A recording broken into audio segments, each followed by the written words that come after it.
데살로니가 후서로 들어갑니다. 데살로니가 후서는 데살로니가 전서가 기록된 직후에 1년이 지나기 전에 기록된 것으로 보여집니다. 그렇다면 연대는 주후 50년 정도가 됩니다. 바울 사도가 기록한 최초의 서신서가 데살로니가 전서인 것을 감안할 때 바로 이어서 신약 성경의 두 번째 책은 데살로니가 후서라고 말할 수가 있겠습니다. 데살로니가 전서를 전달한 사람이 돌아왔을 때 그로부터 새로운 소식을 듣게 되는데 여전히 어려운 박해가 있었지만 그럼에도 교회가 성장하고 있었고 충성스럽게 믿음을 지키고 있다라는 말을 들었습니다. 하지만 예수님의 강림, 파르시아에 대해서 잘못 오해하고 가르치는 일들이 있다는 안타까운 소식도 듣게 됩니다. 그러므로 데살로니가 후서는 첫째로 그들의 수고와 헌신에 대한 칭찬을 하고 나서 그들이 잘못 오해하고 있는 부분에 대한 바른 이해를 목적으로 기록이 됐습니다. 오늘 본문의 첫 절인 데살로니가 후서 1장 1절을 보겠습니다. 바울과 실로아노와 디모데는 하나님 우리 아버지와 주 예수 그리스도 안에 있는 데살로니가 교회에 편지하노니. 이 내용은 데살로니가 전서를 시작할 때와 유사합니다. 사도 바울은 자신을 포함한 실로아노와 디모데 이름으로 데살로니가 교회에 편지를 보내고 있는데 그 이유는 이 세 사람이 데살로니가 교회를 설립하고 존속하는 데 중요한 역할을 했기 때문입니다. 실로아노라는 이 헬라식 발음은 신라이죠. 바울이 2차 전도여행 당시에 바나바를 대신해서 바울을 수행했던 사람이 신라였습니다. 그는 바울의 진실한 동역자였고 빌립보 감옥에서 함께 매를 맞고 투옥되기도 했던 사람입니다. 그를 도와서 데살로니가 교회를, 그래서 이 신라가 바울을 도와서 데살로니가 교회를 설립했고 베레아와 고린도에서도 함께 복음을 전했습니다. 디모데는 바울과 가장 가까운 제자 중에 한 사람입니다. 디모데 많이 들어보셨죠? 신실한 목회자였습니다. 그는 경건한 유대인 어머니 유니게에서부터 신앙교육을 받았고 바울의 2차 전도 여행 때 루스드라에서 바울과 실라와 합류했던 사람입니다. 바울이 유대인의 핍박으로 어쩔 수 없이 데살로니가를 떠난 후에 디모데는 바울의 명령으로 데살로니가에 들어가서 그곳의 성도들을 위로하고 그곳의 소식을 바울에게 가져왔던 사람이었습니다. 그 결과 바울은 큰 감격을 가지고 데살로니가 전서를 기록했었습니다. 실로아노와 디모데는 바울과 함께 데살로니가의 복음을 전하고 함께 교회를 세워나갔기 때문에 데살로니가 교회 교인들에게 가장 잘 알려져 있고 가장 존경을 받는 사람들이었습니다. 그러므로 바울은 데살로니가 교회에 깊은 관계를 갖고 있는 실로아노와 디모데를 공동 발신인으로 해서 이제 데살로니가 후서를 시작합니다. 데살로니가 교회는 주로 이방인들로 구성된 교회였습니다. 바울이 2차 전도 여행 시에 데살로니가에서 복음을 받은 사람들은 경건한 헬라인들이었다라고 되어 있고 그들이 개종해서 세워진 교회가 데살로니가 교회였던 것입니다. 이방인들에 의해서 세워진 지역교회에서 사도 바울은 1절에서 하나님 아버지와 주 예수 그리스도 안에 있는 이라고 인사를 하면서 지역적으로 이방에 있다 할지라도 그들의 실질적인 영적인 주소는 하나님 아버지와 주 예수 그리스도 안에 있는 사람이다 라고 선언을 해 주었습니다. 오늘 본문이 다른 성경과 다른 것이 있습니다. 바울이 항상 자기를 소개할 때 사도라는 것을 강조합니다. 그런데 데살로니가서에서는 그러한 사도권을 주장하는 내용이 들어있지 않습니다. 왜냐하면 데살로니가 교회 성도들 가운데 바울의 사도권을 의심하는 사람은 없었기 때문입니다. 2절을 봅니다. 다 같이 읽습니다. 시작. 하나님 아버지와 주 예수 그리스도로부터 은혜와 평강이 너희에게 있을지어다. 바울은 서신서에서 자주 등장하는 말 은혜와 평강을 표현하고 있습니다. 은혜는 헬라식의 인사고 평강은 히브리인들의 인사입니다. 헬라인들은 은혜, 카리스란 단어를 많이 사용했고 히브리인들은 샬롬, 이 평강이란 인사를 많이 사용했던 것입니다. 그래서 교회 안에 헬라인과 유대인을 다 어우르기 위해서 이렇게 두 가지 인사를 했다라고 말할 수 있습니다. 그러나 좀 더 이것을 깊이 묵상해 보면 이 두 가지가 가지고 있는 연관성을 봐야 합니다. 은혜, 방금 말씀드린 대로 헬라어로 카리스인데 사도 바울은 고린도후서 8장 9절에서 우리 주 예수 그리스도의 은혜를 너희가 알거니와 부유하신 이로써 너희를 위하여 가난하게 되심은 그의 가난으로 말미암아 너희를 부유하게 하심이라 라고 하면서 은혜란 우리가 부유할 자격이 없지만 주님의 은총을 통해서 부유한 자가 된 것이다. 영적으로 모든 삶의 이 부유함을 이야기할 때 쓰는 단어가 카리스, 은혜였습니다. 이것은 에베소서 2장 8절과 9절에서 하나님이 값없이 주신 선물이다 라고도 표현했습니다. 그래서 은혜의 뜻이 받을 자격이 없는 자에게 일방적으로 주시는 것이 된 것입니다. 평강은 헬라어로 에이레네, 히브리 말로는 샬롬인데 이것은 그 뜻이 적대 관계가 끝났다라는 뜻입니다. 평화입니다. 우리가 어떻게 죄인된 사람으로서 거룩한 하나님과의 적대 관계가 끝날 수 있단 말인가? 그것은 오직 예수 그리스도께서 하나님과 인간 사이에 화목제물이 되셨기 때문입니다. 로마서 5장 10절에서 우리가 원수 되었을 때 하나님께서 그 아들을 보내주심으로 우리가 그분과 화목하게 되었다라는 말씀을 통해서 진정한 에이렌의 평강, 이 샬롬이 그리스도를 통해서 이루어지게 되었다라는 것을 강조합니다.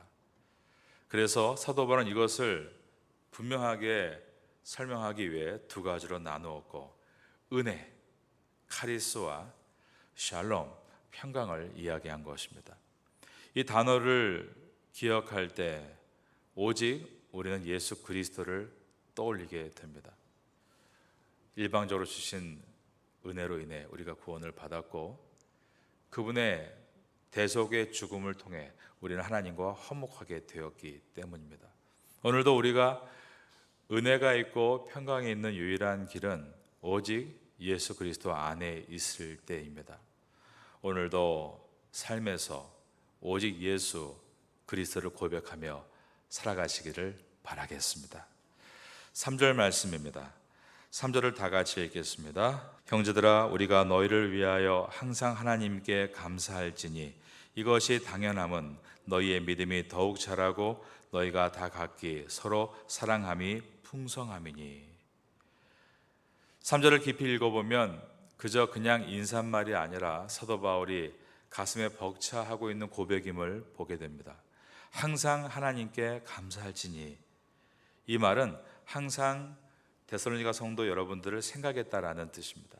그러면서 바울은 감사한 내용에 대해서 이것이 당연함은 너희 믿음이 더욱 자라고 있기 때문이다 라고 했습니다. 헬라어로 휘페 라옥사네라는 이 단어는 더욱 자랐다, 참 좋은 표현이죠. 굉장히 많이 자랐다, 한계점에 이르렀다라는 뜻도 됩니다. 어떻게 이렇게 데살로니가 후서를 기록할 당시에 데살로니가 교회 성도들이 거의 한계에 다다를 정도로 잘 자랄 수 있었는가? 첫 번째로 잘 준비된 목회자가 있었기 때문입니다. 바로 디모데입니다. 두 번째로 이들을 위해서 항상 생각했다, 즉 항상 기도했다라는 내용 때문입니다. 우리는 교회 성장의 두 가지를 보게 됩니다. 첫 번째는 잘 준비된 목회자입니다. 목회자 한 사람이 살면 교회가 살죠. 그래서 신학은 교회와 연결되어 있습니다. 신학생 한 사람이 잘 준비되면 미래에 잘 준비된 교회 하나가 탄생할 수 있는 것입니다. 우리 파테야 선교교회가 태국 전도사님들을 많이 섬기고 있는데 저는 꿈이 그분들이 파테야 선교교회에서 잘 준비되어서 우리보다 더 위대하고 아름답게 이 태국에서 쓰임받는 것에 있습니다. 여러분도 그런 귀한 목회자가 우리 교회에서 많이 나타날 수 있도록 기도해 주시면 감사하겠습니다.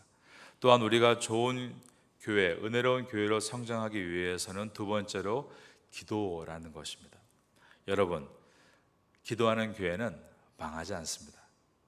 기도하는 교회는 믿음이 한계점에 이를 만큼 자라난다는 것입니다. 마찬가지입니다. 기도하는 가정은 망할 수 없습니다. 기도하는 가정은 믿음이 쭉쭉 성장해 나가는 것입니다. 여러분들이 이 새벽에 나오셔서 교회를 위해서, 여러분의 가정을 위해서 1차적으로 기도하실 텐데 너무나 중요하다는 것을 말씀드리고 있습니다. 이어서 4절입니다. 그러므로 너희가 견디고 있는 모든 박해와 환난 중에서 너희 인내와 믿음으로 말미암아 하나님의 여러 교회에서 우리가 친히 자랑하노라. 바울은 데살로니가에서 복음을 전하다가 고난과 핍박을 당함으로 떠나야 했습니다.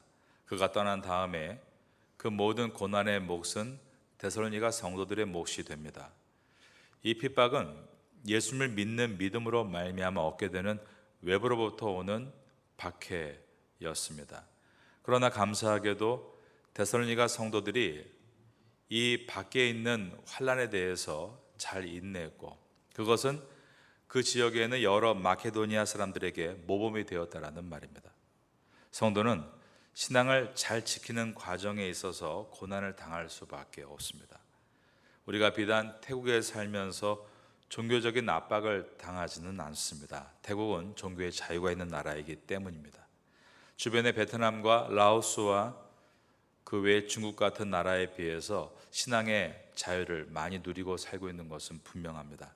하지만 신앙을 지키기 위해서 감수해야 되는 손해가 늘 있습니다. 신앙적으로 바르게 서기 위해서 신앙인으로 정직하게 행할 때 얻는 손해가 있는 것입니다. 양보해야 하고 싶은 말을 하지 않음으로 인해서 감정적인 부담도 받아야 합니다. 시간을 투자해야 하고 그 시간이 나에게 정당한 대가로 돌아오지 않아도 섬겨야 될 여러 일들을 만나게 됩니다.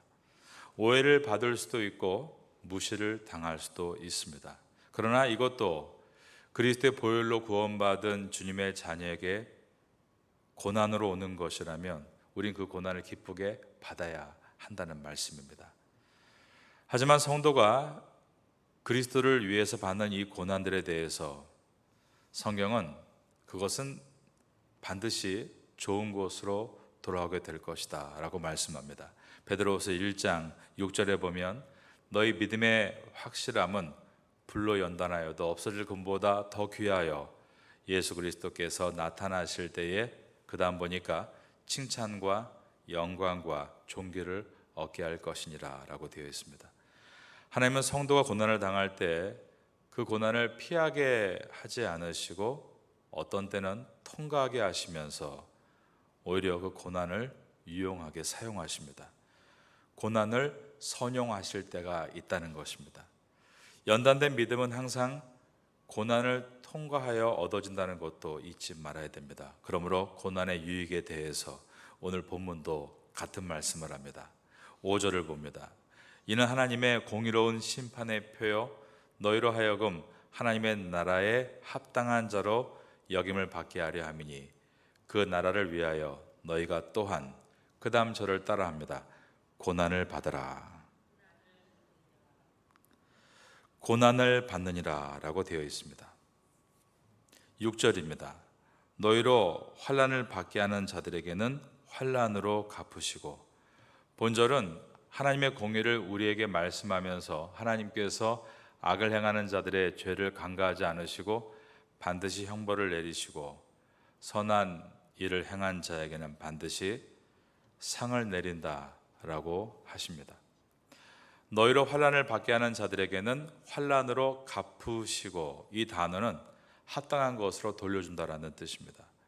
환난을 참은 성도에게는 합당한 상을 주시고 환난을 준 나쁜 자들에게는 환난으로 갚으시겠다라고 말씀합니다. 그러므로 핍박받은 성도들은 핍박받는 자들에 대해서 어떻게 갚아야 하는가? 데살로니가 전서 5장 15절을 한번 열어볼까요?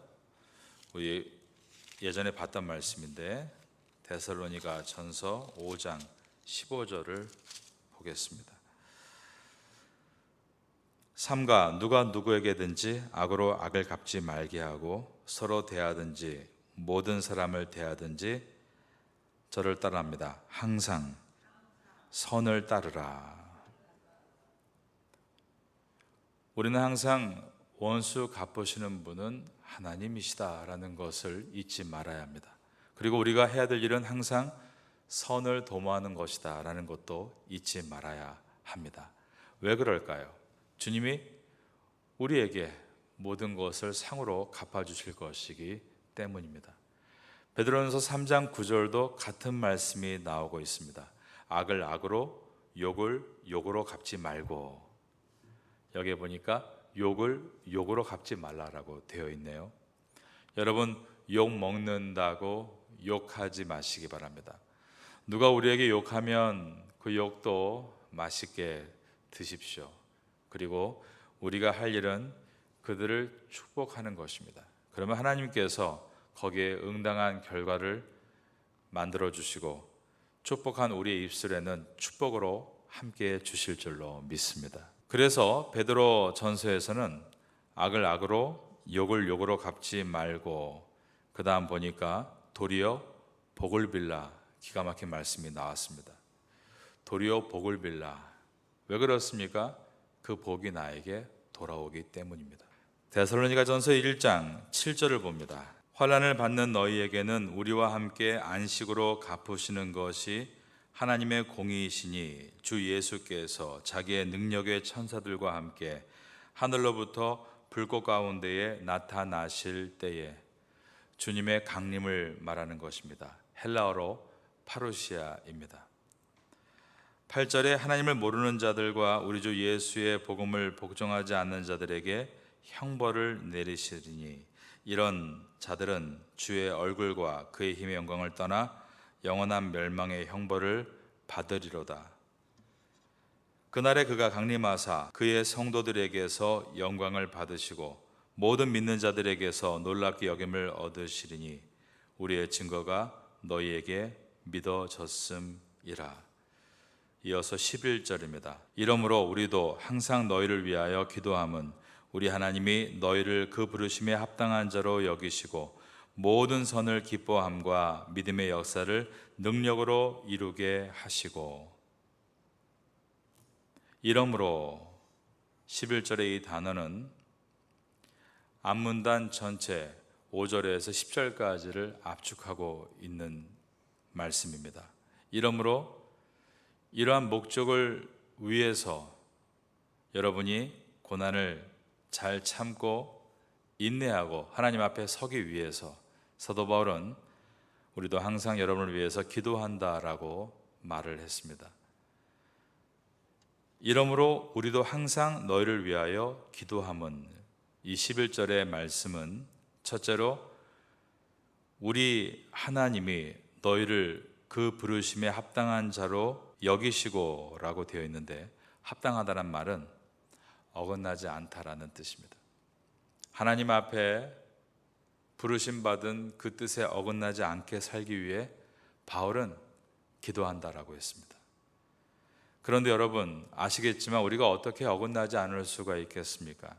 우리가 아침마다 이렇게 예배를 시작할 때 우리의 어제를 돌아보면 우리의 어제의 삶은 분명 어긋난 삶이었습니다. 그런데 여기서 중요한 것은 그 주체가 우리가 아니라 하나님이란 사실입니다.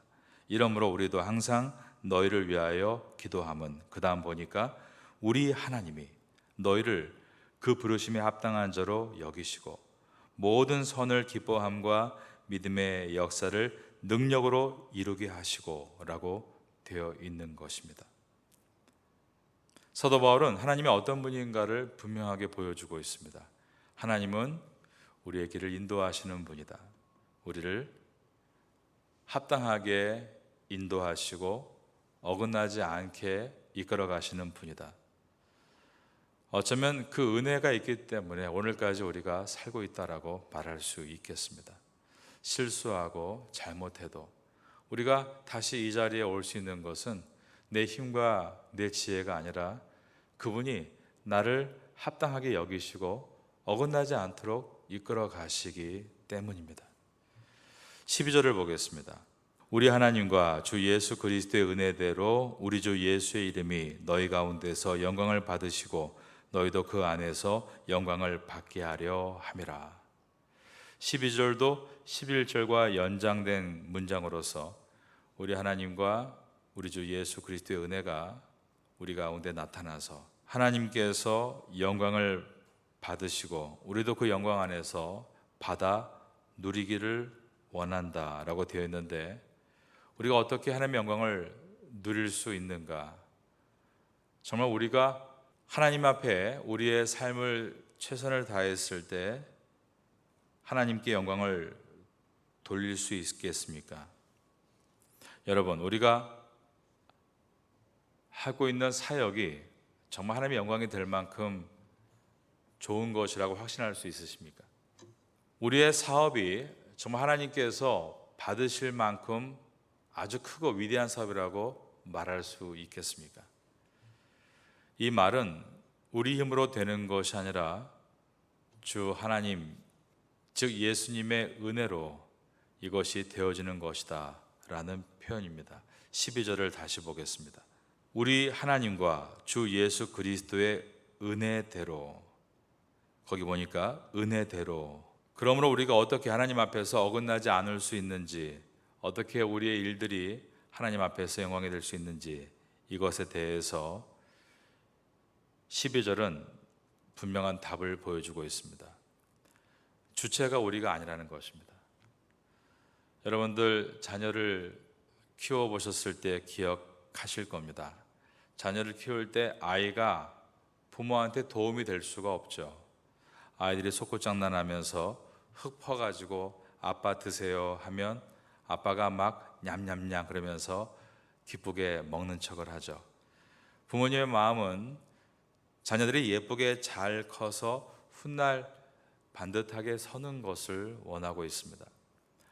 우리를 합당하게 여긴다, 우리의 모든 것에 영광을 받으신다라는 표현은 다른 말로 하면 그분은 우리의 아버지시다라는 표현입니다. 그렇게 나를 사랑하시는구나, 그 은혜를 감격하면서 우린 이 말씀과 함께 하루를 시작할 수 있는 것입니다. 내가 뭔가를 잘해서 하나님께 영광이 된다가 아니라 하나님의 은혜로 인해서 내가 오늘도 그 은혜를 누리며 살고 있다는 것을 기억하고, 하나님의 꿈은 우리가 잘 준비되어 반듯하게 서서 과거의 사도 바울과 같이, 디모데와 같이, 실라와 같이 하나님 앞에 귀한 사람이 되는 것임을 기억하고 우리도 그 반열에서 준비해 나아가면 좋겠습니다. 오늘도 이 아침의 기도 가운데 주님 우리를 어떻게 보시는가, 우리에게 주시는 은혜와 평강에 대해서 감사하면서 오늘도 하루를 세상에 나아가 믿음으로 승리하게 되시기를 예수님의 이름으로 축원합니다.